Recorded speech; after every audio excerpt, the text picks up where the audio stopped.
Hello students, welcome and welcome back to my channel. तो हमने part one French revolution के अंदर ये देखा था कि कैसे कैसे उसका एवोल्यूशन हुआ, कैसे कैसे 5 फेजेस हमने देखे थे, जो हम थोड़ा रिवाइज कर लेते हैं। ठीक है। तो अगर हम फ्रेंच रिवॉल्यूशन की बात करें तो सबसे पहले हमने फर्स्ट फेज के अंदर देखा था meeting of state general.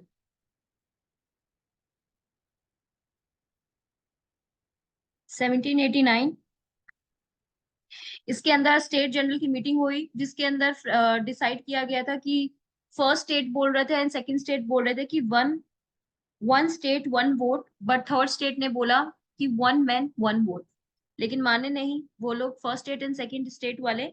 Then third state वाले दे फ्रेम नेशनल असेंबली इन 1791। ठीक है। और वहां पे उन्होंने बेसिल के फोर्ट पे अटैक किया एंड प्रिजनर्स को है जो छुड़ा दिया। एंड उसके बाद किंग को नॉमिनल हेड बनाया था। ठीक है। और यहाँ पे उन्होंने फर्स्ट कॉन्स्टिट्यूशन अपना रखा। देन थर्ड स्टेज की बात करें तो थर्ड स्टेज के अंदर अगर हम बात करते हैं, they frame the legislative assembly.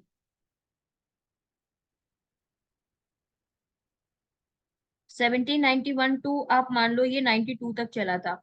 तो इसके अंदर आपने दिया था कि फ्यूडल सिस्टम को इन्होंने अबॉलिश कर दिया था, कॉन्स्टिट्यूशन ऑलरेडी इन्होंने बना रखा था। तो फिर आपने देखा होगा कि इनके अगेंस्ट बाकी यूरोप के अंदर कोलिशन गवर्नमेंट जो है वो बन गई थी फ्रेंच रिवोल्यूशनरी के अगेंस्ट। ठीक है। एंड यहाँ पे मोस्टली गिरोदियंस और जेकोबियन क्लब जो है उसका फॉर्मेशन हो गया था। नाउ अब अगर हम फोर्थ फेज की बात करते हैं, then they frame national convention 1792 to 95। यहाँ पे किंग जो है लुई 16 वो भाग गए थे। ठीक है। उनको वहां से पकड़ के लेके आया गया था एंड ठीक है, उसके बाद कोलिशन गवर्नमेंट ने लुई 16 को सपोर्ट किया। लेकिन उसके रिस्पॉन्स में ये हुआ था कि यहाँ पे रेन ऑफ टेरर भी जो है वो काफी ज्यादा बढ़ने लग गया था। ठीक है। और किंग और क्वीन को एग्जीक्यूट कर दिया गया था। ठीक है। तो उसके बाद लोग बाकी जो यूरोपियन गवर्नमेंट जो बनी, दे सेड कि आप किंग को ऐसे एग्जीक्यूट नहीं कर सकते हो and they frame the second coalition. ठीक है। लास्ट फेज जो है, जो वहां पे देखते हैं हम, जब रेन ऑफ टेरर बहुत ज्यादा बढ़ गया था तो हम लास्ट फेज में हम देखते हैं कि पीपल डिमांडेड कि इस रेन ऑफ टेरर को खत्म किया जाए। ठीक है। तो रूल ऑफ डायरेक्टरी की डिमांड की गई थी। रूल ऑफ डायरेक्टरी जो था 1795 टू 99 चल रहा था। ठीक है। मैंने आपको ये भी बताया था कि फ्रांस जो है वो कंटिन्यूसली इन्वॉल्व था कोलिशन गवर्नमेंट के अगेंस्ट लड़ाई करने में, जिसमें नेपोलियन लीड कर रहा था टीम को। ठीक है। जब ये डायरेक्टरी बनी तो इन पे भी मॉब ने अटैक करना शुरू किया, रिवोल्यूशनरीज ने। तो ये डर गए थे and they asked help from the Napoleon and Napoleon आया और उन्होंने इनकी मदद की। देन फाइनली नेपोलियन को काउंसिल जो है वो घोषित किया गया एंड जो फाइनली जो क्राउन है वो नेपोलियन को दे दिया गया। तो हमने ये बातें जो है वो फ्रेंच रिवोल्यूशन के अंदर डिस्कस की थी। ठीक है। अब हम स्टार्ट करते हैं rise of Napoleon.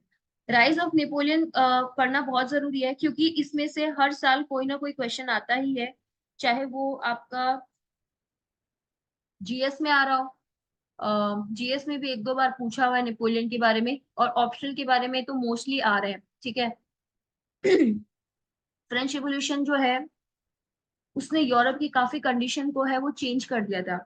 It was the first revolution which gave concept of a nation. उससे पहले नेशन एज अ कॉन्सेप्ट जो था वो इमर्ज नहीं हुआ था। फ्रेंच रिवोल्यूशन ने स्पेन के अंदर नेशनलिज्म की जो भावना होती है उसको इन्फ्लुएंस किया। बाकी यूरोपियन कंट्रीज के अंदर नेशनलिज्म की भावना को इम्पोज इन्फ्लुएंस किया। क्योंकि पहले फ्रेंच रिवोल्यूशन से पहले ये माना जाता था, जब हर जगह एब्सोल्यूट मोनार्की थी, कि लोगों के प्रति ये माना जाता था कि ये कंट्री हमारी है और आपको इसके लिए लड़ना है। लेकिन किंग के अगेंस्ट तो कोई लड़ नहीं सकता था। लेकिन फ्रेंच रिवॉल्यूशन ने ये बताया कि आप एब्सोल्यूट मोनार्की के अगेंस्ट लड़ सकते हो क्योंकि ये कंट्री लोगों की है और लोगों को ही इसके लिए लड़ना है।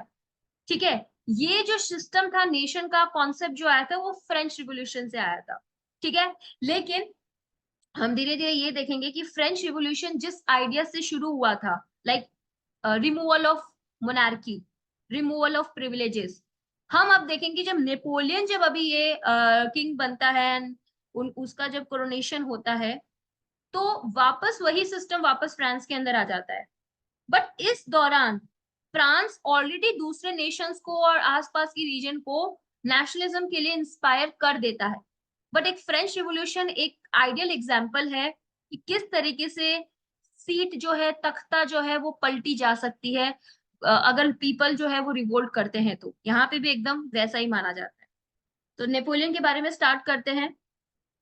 Personally Napoleon is my favourite. जितनी भी मैं हिस्ट्री पढ़ती हूँ वर्ल्ड हिस्ट्री के अंदर, नेपोलियन जो है वो काफी इंस्पिरेशनल भी हम मान सकते हैं। ठीक है, एक बिल्कुल नॉर्मल लड़का जिसकी एस्पिरेशंस बहुत ज्यादा है, बहुत ज्यादा एम्बिशियस है, and he achieved so much. ठीक है, तो अगर हम बात करते हैं उनके लिए, एक एक लाइन है, he said that I found the crown of the France lying on the ground and so I picked it up with my sword।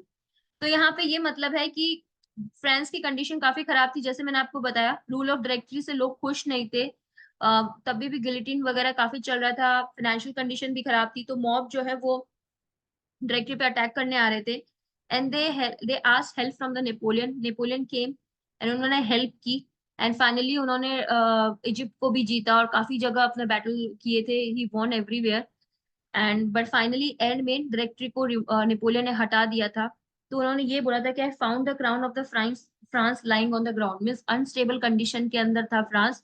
And so I picked it up with my sword. यहाँ पे आएगा कि किस तरीके से military का use करके Napoleon ने अपनी फॉरेन पॉलिसी अडॉप्ट की, या जो भी उन्होंने जिस तरीके से अपनी रिसोर्सेस को प्रॉपरली यूटिलाइज किया, मिलिट्री टैक्टिक्स ही हम यहाँ बोलेंगे, उसके थ्रू उसने किस तरीके से फ्रांस को एक ग्लोरी दी, जो कि आज भी लोग याद करते हैं नेपोलियनिक एरा को। ठीक है, तो अगर हम इनकी बात करें, ही बॉर्न इन 1769। ठीक है, मैं आपको इनकी बॉर्न का एक मैप में एक जगह दिखा देती हूँ। एक छोटा सा एक आइलैंड है यहाँ पे, कॉर्सिका। यहाँ पे इनका जन्म हुआ था। ठीक है, आपने ये जो कॉर्सिका सार्डिनिया, ये आइलैंड के बारे में हम जब यूनिफिकेशन ऑफ इटली पढ़ेंगे, ठीक है, तब हम जरूर इसके बारे में डिस्कस करेंगे। तो यहाँ पे एक छोटा सा आइलैंड है, यहाँ पे इनका जन्म हुआ। ठीक है, नाउ 1789 में सेकंड लेफ्टिनेंट बने, मतलब 16 साल की जब उम्र में थे मिलिट्री स्कूल में एडमिशन लिया। देन आफ्टरवर्ड 1789 में सेकंड लेफ्टिनेंट बने। 1791 में फर्स्ट लेफ्टिनेंट बने। ठीक है, 1796 में he seize the Toulon. This is very important. Toulon एक छोटी सी जगह है, मैं आपको उसका भी मैप में दिखा देती हूँ। It is a very small place. यहाँ पे अगर देखो, तो यहाँ पे अगर हम देखते हैं तो फ्रांस की प्रॉब्लम होती है ब्रिटेन से हमेशा से, हमें पता है ये। 7 इयर्स वॉर एक एग्जाम्पल था, अमेरिकन रिवोल्यूशन में हमने देखा। ठीक है, तो उन यहाँ पे ब्रिटेन नेवी जो है वो काफी पावरफुल होती है, यहाँ पे अटैक करती रहती है। तो फ्रांस ने इस एरिया को जीता अगेंस्ट द ब्रिटिशर्स। तो जब इस एरिया को सीज किया यहाँ पे फ्रांस को नेपोलियन ने, then he was promoted to brigadier general. Then he later on he captured the Switzerland, Rome, Naples. ठीक है, अगर हम देखते हैं तो फ्रांस जो है वो फर्स्ट कोलिशन गवर्नमेंट के अगेंस्ट जीतने लगे थे। जब हमने फ्रेंच रिवोल्यूशन डिस्कस किया था, we have discussed this also. ठीक है, 1797 में इटालियन इन्वेजन किया जहां पे नेपोलियन जीता, एंड एवरीवेयर नेपोलियन जो है वो यहाँ पे लीड कर रहा था। 1797 में resulting they sign the treaty of Campo Formio. ठीक है, देन 1798 के अंदर इसको मिलिट्री का हेड बनाया गया to Egypt expedition. Now question is why Egypt. France को हमेशा से ही ब्रिटेन से प्रॉब्लम थी, बट फ्रांस कभी भी ब्रिटेन पे डायरेक्ट अटैक नहीं कर सकता था क्योंकि Britain has a lot of resources. उनकी कॉलोनीज भी थी, उनकी नेवल पावर जो थी वो बहुत ज्यादा सुपीरियर थी। अगर फ्रांस उन पे कभी भी अटैक करता तो कभी भी जीत नहीं पाता। ये एक 7 ईयर वॉर का भी एक सबसे बड़ा एग्जाम्पल है कि फ्रांस कभी भी जीत नहीं पाता उस तरीके से, अपने सारे रिसोर्सेज वेस्ट कर देता। ठीक है, तो नेपोलियन ने एक आइडिया दिया कि हमें ऐसी जगह पे फ्रांस को अटैक ब्रिटेन को अटैक करना है कि इनको पावर मिल कहाँ से रही है, रिसोर्सेज मिल कहाँ से रहे हैं। तो उसमें नाम आता है कि इनके पास एक बहुत महंगी कॉलोनी है जिसका नाम है इंडिया। इनको जो रिसोर्सेज मिल रहे हैं वो इंडिया से मिल रहे हैं, तो क्यों ना हम इनकी सप्लाई यहाँ से रोक दें। तो हम जब मॉडर्न इंडिया पढ़ेंगे तब देखेंगे कि इसी दौरान फ्रांस ने इंडिया में काफी सारी टाइज वगैरह बनानी शुरू की थी, जिसमें सबसे बड़ा एक एग्जाम्पल आएगा मैसूर पावर, जहाँ पे फ्रांस ने टाई बनाने का स्टार्ट किया था। ठीक है, that we will see when will read in the modern India. But इस तरीके से ब्रिटिशर्स ने तो अपना पूरा एम्पायर यहाँ पे फैला दिया है, तो कैसे सॉल्व किया जाए? तो इंडिया के साथ तो बैटल्स और वॉर्स में इन्वॉल्व हुई, प्लस इन्होंने ये देखा कि इनका जो माल है वो यहाँ पे एक छो ऐसे आता है, इजिप्ट के थ्रू आता है, ठीक है, इजिप्ट के थ्रू आता है। तब तक स्वेज कैनाल नहीं बनी थी, रिमेम्बर। तो ये काम करेंगे, जब ये लैंड पे अपना सामान उतारेगी सिनाई पेनिनसुला पे, हम इन पे अटैक कर देंगे। हम इजिप्ट जाके बैठते हैं, एज सुन एज ब्रिटिश के गुड्स जो भी आएंगे यहाँ पे लैंड पे उतरेंगे, हम उन पे अटैक कर देंगे। सो ये नेपोलियन की एक टैक्टिक थी कि उनके रिसोर्सेज हमें कट करने हैं ताकि ब्रिटिशर्स को पावर ना मिले, एंड ही डिड दैट। ऐसा उन्होंने किया, नेपोलियन ने ऐसा किया। Let me come to the point. ठीक है, and that led to the battle of Pyramids. Battle of Pyramids के अंदर नेपोलियन जीत गया, लेकिन नेक्स्ट टाइम जब भी ऐसा अटैक होता, ब्रिटिशर्स को पता चल ही गया था कि नेपोलियन वहां पे आर्मी लेके बैठा है। नेक्स्ट टाइम ब्रिटिशर्स काफी स्ट्रॉन्ग आर्मी और नेवी के साथ वहां इजिप्ट गई, and they defeated the Napoleon in battle of Nile. तो ये जो इंफॉर्मेशन है ये फ्रांस को पहुंची नहीं, ठीक है, बट बैटल ऑफ पिरामिड्स की इंफॉर्मेशन जो है वो फ्रांस तक पहुंची थी, एंड नेपोलियन वहां पे एक हीरो हीरो बन गया था लोगों के लिए। कि जो फ्रांस कहीं नहीं जीत पा रहा था, जहाँ पे इतनी प्रॉब्लम्स थी, मोनार्की थी, वहां पे एक मिलिट्री हेड आया, एक या सेकंड लेफ्टिनेंट जनरल आया, उसने हमें बाहर तक ग्लोरी दी है। और इजिप्ट को हराना बहुत ज्यादा मुश्किल था, क्योंकि वहां पे इजिप्ट पे उस टाइम पे मामलुक रूल कर रहे थे, एंड वो अपने काफी लोकल टैक्टिक्स के थ्रू किसी को भी जीतने नहीं देते थे। बट नेपोलियन ने इजिप्ट को हराया इन बैटल ऑफ पिरामिड्स। और वो इंफॉर्मेशन इस तरीके से फैली, वहां पे जितने भी एनलाइटनमेंट थिंकर्स थे या रोल ऑफ डायरेक्टरी थे, वो सब लोग, ठीक है, इसको प्रेस करने लगे नेपोलियन के और इस एफर्ट को और इस ग्लोरी। ठीक है, लेकिन जब नाइल रिवर पे जब ये चीजें हुई बैटल ऑफ नाइल के अंदर, तो वो इंफॉर्मेशन फ्रांस को भेजी नहीं गई, that's fine. But Napoleon France आया एक बार, due to some personal reason. ऐसा कई बुक में लिखा है कि नेपोलियन की जो वाइफ थी उनका कोई एक्स्ट्रा मैरिटल अफेयर चल रहा था, so he had to go to France. तो फ्रांस आए, एंड वो प्रॉब्लम तो सॉल्व नहीं हुई, बट डायरेक्टर जनरल के पास जब वो डायरेक्टरीज के पास गए, 5 लोगों को के पास, तो इन्होंने भी देखा कि लोग उनसे ज्यादा खुश नहीं है। तो 3 लोगों ने मिलके उन डायरेक्टरी जनरल को मार दिया, और नेपोलियन ने फाइनली एक वो किंग बन गए 1804 के अंदर। नाउ सी, जिस तरीके से नेपोलियन मतलब जो मोनार्की के अगेंस्ट था, सब कुछ रिवोल्ट उनके अगेंस्ट हुआ था, फ्रेंच रिवोल्यूशन, फाइनली एंड कहाँ हुआ? 1802 के अंदर नेपोलियन जो है फर्स्ट काउंसिल फॉर लाइफ में बन गए, और 1804 के अंदर एम्पर बन गए। ठीक है, उन्होंने फर्स्ट कॉर्नेशन किया खुद का। जनरली ये प्रथा होती थी कि रोमन एम्पायर के जो पोप हैं वो आएंगे और वो कॉर्नेशन करेंगे, but I have read somewhere कि नेपोलियन ने बोला नो नो नो नो, रोम की आप आइए, बिल्कुल आइए, ऐसे ही प्रथा है, आप आइए, लेकिन मेरा कॉर्नेशन मैं खुद करूंगा। उसका सिंबल ये है कि हमें रोम के पोप का सिंबल ये है किसी को भी कॉर्नेशन करने का, कि उनको कोई भी डिसीजन लेने से पहले रोम की अथॉरिटी चाहिए होगी। बट नेपोलियन ने इसको डिस्कार्ड कर दिया और बोला मैं ही अथॉरिटी हूँ, मैं ही स्टेट हूँ, मैं ही किंग हूँ, I don't need your permission, ठीक है, टू रूल। तो पोप को इस तरीके से डिसरेस्पेक्ट किया गया, and Napoleon being a Napoleon he coronated himself. Then later on he involved himself in a lot of reforms, military tactics, foreign policy. तो अगर हम देखते हैं, we have discussed that, हमने फर्स्ट क्लास के अंदर ही देखा था कि ये यूरोप का मैप है। ब्रिटेन को हमेशा से फ्रांस के साथ प्रॉब्लम थी, but obvious reason colony, American war of independence में दोनों इन्वॉल्व थे। ठीक है, फ्रांस और ऑस्ट्रिया को भी एक दूसरे से प्रॉब्लम थी बिकॉज ऑफ नेपोलियन, ऑल्दो क्योंकि बर्बन डायनेसिटी थी, इनका मैट्रिमोनियल अलायंसेस था। बट जब यहाँ पे किंग और क्वीन को एग्जीक्यूट कर दिया गया, तो फ्रांस का ऑस्ट्रिया के साथ भी प्रॉब्लम थी। प्रशिया और ऑस्ट्रिया की आपस में प्रॉब्लम थी। ब्रिटेन और स्पेन की प्रॉब्लम थी, हमने देखा था अमेरिकन रिवोल्यूशन में। हैंस फ्रांस और स्पेन की प्रॉब्लम नहीं थी, बट पोर्तुगल का हमेशा से ब्रिटेन के साथ अच्छा रिलेशन रहा है, तो पोर्तुगल की फ्रांस के साथ भी प्रॉब्लम थी। तो हम अगर ओवरऑल देखें, धीरे धीरे रशिया की भी प्रॉब्लम स्टार्ट हो गई फ्रांस के साथ, वो हम अभी डिस्कस करेंगे।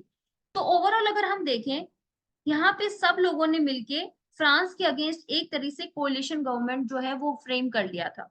ठीक है, कि हमें फ्रांस को हटाना है, यहाँ पे नेपोलियन को हटाने के लिए यहाँ पे जो यूरोपियन काउंसिल कोalition बना था वो इसी की वजह से बना था। So that happened here also. तो अगर हम बात करते हैं, तो नेपोलियन ने काफी सारे बैटल्स लड़े थे, ठीक है, जिसमें सबसे पहले उन्होंने ऑस्ट्रिया ऑस्ट्रिया को तो हर बार हरा देता था। ऑस्ट्रिया एंड प्रशा दो ऐसे रीजन थे जो हर बैटल में इन्वॉल्व होते थे और हार जाते थे। ऐसा तो बोला जाता है ऑस्ट्रिया तो हारने के लिए लड़ता है, ठीक है। तो इस तरीके से बैटल ऑफ ट्रफलगार भी लड़ा था ब्रिटेन से, बट ब्रिटेन जीत गया था क्योंकि स्ट्रांग नेवी थी। तो Napoleon wanted to weak weaken the Britain. तो उन्होंने सोचा कि ब्रिटेन को हम नेवी से या आर्मी से कभी नहीं हरा सकते हैं, उनको हमें इकोनॉमिकली ही हमें हराना पड़ेगा। Then he form the continental system. Now what you mean by continental system? Continental system का मतलब ये होता है, जैसे आपने ये मैप में देखा होगा कि ये पूरा एक कॉन्टिनेंट माना जाता है। जैसा आप देख रहे हो, ऑस्ट्रिया, फ्रांस, स्पेन, पोर्टुगल, ये सब छोटे छोटे रीजन, रशिया, और ब्रिटेन जो है यहाँ सेपरेट है। तो ऐसा माना जाता था कि ये एक कॉन्टिनेंट है और ब्रिटेन जो है वो एक सेपरेट है। तो हमें क्या करना होगा, कॉन्टिनेंटल सिस्टम के according we need to prevent trade between the continental Europe and the Britain. हमें ब्रिटेन की इकोनॉमिक टाइप खत्म करनी होगी। That's why Egypt battle of pyramid took place, right. India में भी जो हसल थी फ्रांस एंड ब्रिटेन के लिए बीच में, वो इसी वजह से थी, क्योंकि इकोनॉमिक उनको मिलिट्रीली हराना और नेवीली हराना बहुत मुश्किल है, उनको इकोनॉमिकली ही हम हरा सकते हैं। That's why the continental system arises. It aim to bring Britain was in Napoleon's view was a nation of shopkeepers. Why? Because industrial revolution वहां हो चुका था, तो काफी ज्यादा मार्केट था, बहुत चीजें, सप्लाई चेन सब कुछ था वहां पे, लोग आते थे वहां से अपने प्रोडक्ट खरीदते थे। It has been said that Napoleon himself, जो उनके क्या हैट, उनका जो टर्बन और उनके जो शूज थे, लेदर शूज, वो सब ब्रिटेन से इंपोर्ट होके आते थे, ठीक है। but he actually prevented all the trade between the Europe, continental Europe and the Britain, ठीक है। मीन्स इनडायरेक्ट सैंक्शन जिसे हम बोलते हैं आज के टाइम में, indirect means of fighting a war, economic war जो आज चाइना और यूएसए लड़ रहा है। इसकी वजह से, इंडस्ट्रियल रिवोल्यूशन की वजह से ही ब्रिटेन काफी प्रॉस्पर था। हम इंडस्ट्रियल रिवोल्यूशन भी डिस्कस करेंगे when will come to this industrial revolution topic. To implement this plan, Napoleon ने एक इश्यू साइन की थी जिसको बर्लिन डिक्री बोलते हैं, जिसके मुताबिक 1806 में उन्होंने ये बोला कि ब्रिटेन से आने वाला सारा जो गुड्स होगा उसको ब्लॉकेट कर दिया जाएगा, और अगर ब्रिटेन के साथ किसी ने भी टाई की, इकोनॉमिक्स टाई किया, वहां से सामान खरीदा बेचा, तो मैं उस पर वॉर डिक्लेयर कर दूंगा।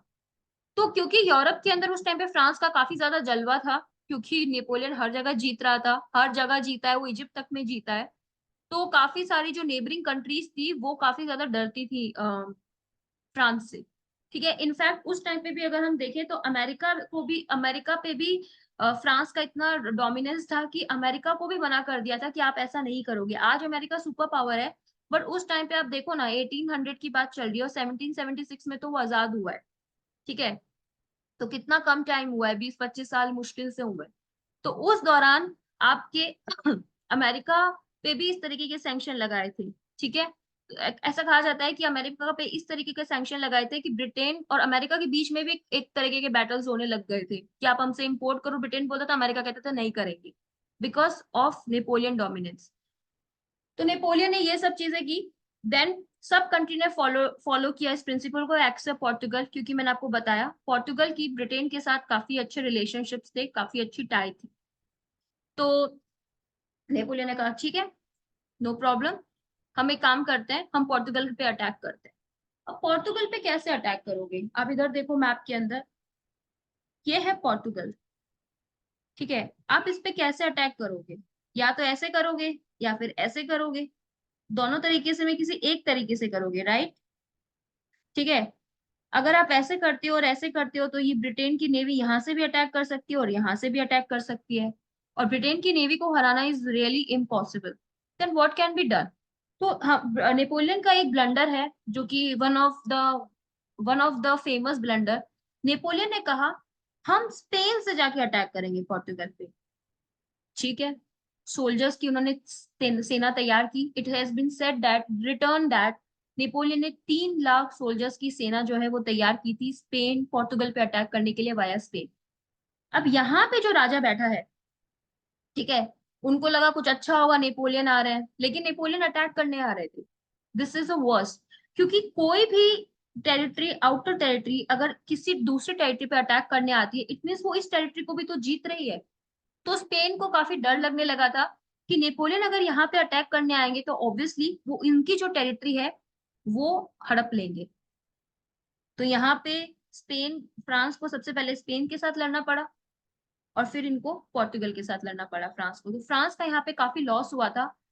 उसके बाद वहां के राजा को जब मार दिया लुई 16 ने, ठीक है, जब यहाँ पे सॉरी, नेपोलियन ने जब यहाँ के स्पेन के राजा को मार दिया था, तो क्वेश्चन आया था कि who will set on the throne. तो बोला गया था कि राजा के ब्रदर बैठेंगे। नेपोलियन सेड नो, ये टेरिटरी स्पेन अब मेरी हो गई है, now my brother will sit on the throne. तो उन्होंने अपने ही भाई को स्पेन के थ्रोन पे बैठा दिया, उसको राजा बना दिया। Imagine now, compare French revolution जो स्टार्ट हुआ था वो अगेंस्ट मोनार्की हुआ था। He is called as a child of revolution, Napoleon. Now उन्होंने वॉर के चक्कर में अपने ही भाई को स्टैब्लिश कर दिया। कॉन्स्टिट्यूशनल मोनार्की की चाहिए थी, कॉन्स्टिट्यूशन में लिखा है, बट नाउ अगेंस्ट यहाँ पे मोनार्की स्टैब्लिश कर दी। तो this incident is called Spanish ulcer, जिसकी वजह से काफी ज्यादा नुकसान हुआ था नेपोलियन को, डिप्लोमेटिक वाइज भी और मिलिट्री वाइज भी। स्पेन का ट्रस्ट तोड़ा। स्पेन के साथ कोई प्रॉब्लम नहीं थी उनको। फ्रांस का तो स्पेन का अच्छा रिलेशन था क्योंकि ब्रिटेन स्पेन का दुश्मन था और ब्रिटेन फ्रांस में प्रॉब्लम थी। बट सिंस पोर्टुगल पे अटैक करने के लिए नेपोलियन वाया स्पेन गए, जिसकी वजह, और वहां पे अपने भाई को बैठाया अथॉरिटी पे, जिसकी वजह से वहां के जो स्पेन के लोग थे उनमें एक सेंटिमेंट डेवलप हुआ as a nation against the Napoleon. ठीक है, तो अब हम धीरे धीरे देखेंगे कि अब जब जब कोलिशन बनेगा उसमें स्पेन भी पार्टिसिपेट करेगा अगेंस्ट द नेपोलियन। सिमिलरली 1812 में फिर से नेपोलियन ने एक सेकंड ब्लंडर किया। ये 1810 में किया था नेपोलियन ने अटैक, स्पेनिश अल्सर जिसको कहा जाता है। 1812 के अंदर he fought the war against the Russia. Now why? Russia भी कॉन्टिनेंटल सिस्टम का पार्ट था, बट नेपोलियन, जब एक बार ब्रिटिश के अंदर बहुत ज्यादा फेमाइन आ गई थी, ठीक है, एंड कॉन्टिनेंटल सिस्टम के थ्रू ब्रिटिश कहीं से भी अपना ब्रिटेन कहीं भी यूरोपियन कंट्री से एक्सपोर्ट एंड इंपोर्ट नहीं कर सकता था। So British asked help from the France कि प्लीज हेल्प अस, हमें फेमाइन आ गई है, प्लीज हमारी बात हमारा प्रॉब्लम सॉल्व करो। तो Napoleon agreed to and exported 4 times price, जो भी फूड ग्रेन्स थे ब्रिटेन को 4 टाइम्स प्राइस पे दिया। ब्रिटेन की इकोनॉमी अच्छी थी, वहां पे लोगों के पास पैसे की प्रॉब्लम नहीं थी, वेल्थ की प्रॉब्लम नहीं थी, thanks to India, thanks to colonies, other colonies. ठीक है, लेकिन नेपोलियन उनको इसलिए एक्सपोर्ट किया था, ही थॉट कि इस तरीके से ब्रिटेन की इकोनॉमी कोलैप्स हो जाएगी, लेकिन ऐसा हुआ नहीं। तो रशिया को यहाँ पे प्रॉब्लम हुई कि हमें आप कॉन्टिनेंटल सिस्टम में बांध के रख रहे हो, we are not allowed to trade with Britain, but you yourself are doing that, आप खुद ट्रेड कर रहे हो, you are violating the continental system, and that actually provoke Russia. तो नेपोलियन को तो भूत सवार था मिलिट्री एक्सपेडिशन का, उन्होंने कहा चलो रशिया पे अटैक करते हैं। देखिए, छोटे छोटे किंगडम जो है इनके पास, प्रशा, ऑस्ट्रिया, स्पेन, इन पे अटैक करना is very easy, near by है। नाउ इमेजिन रशिया, कितनी दूर है रशिया। अब मैं आपको फर्स्ट मैप दिखाती हूँ।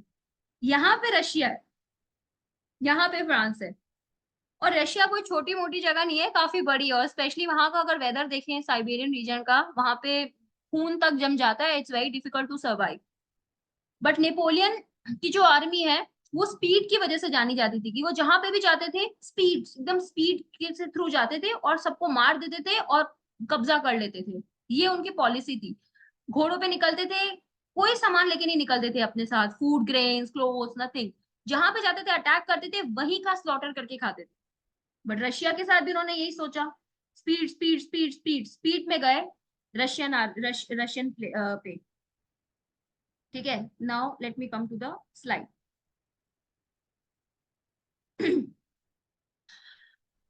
बट थोड़ी देर तक गए वहां पे, रशिया ने एक न्यू पॉलिसी अडॉप्ट की थी, वहां पे अलेक्जेंडर जार का ही रूल था उस टाइम पे।